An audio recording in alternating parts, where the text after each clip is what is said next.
এই blue sky fashion অফিসে শ্রী একটা কাজের লোক, জাস্ট একটা কাজের লোক।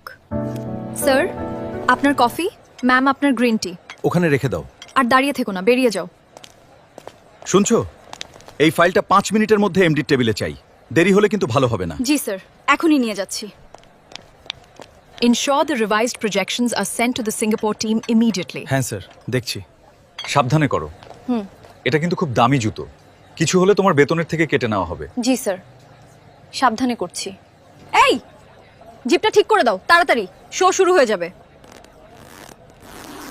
শ্রী, এইদিকে আসো। কফি কাপগুলো নিয়ে যাও। ফ্লোরটা পরিষ্কার করো। তোমাদের দিয়ে একটা কাজও ঠিক মতো হয় না। সারাদিন কি করো তোমরা?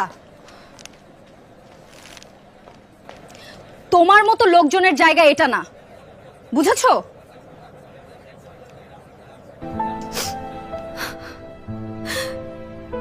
আমি কি এতটাই খারাপ? এই ঝলমলে দুনিয়ায় কেউ রাজ করে আর কেউ শুধু অপমান সহ্য করে বাঁচে। এই অপমান কি স্ত্রীকে ভেঙে দেবে, নাকি এই অপমানই একদিন তাকে বদলে দেবে?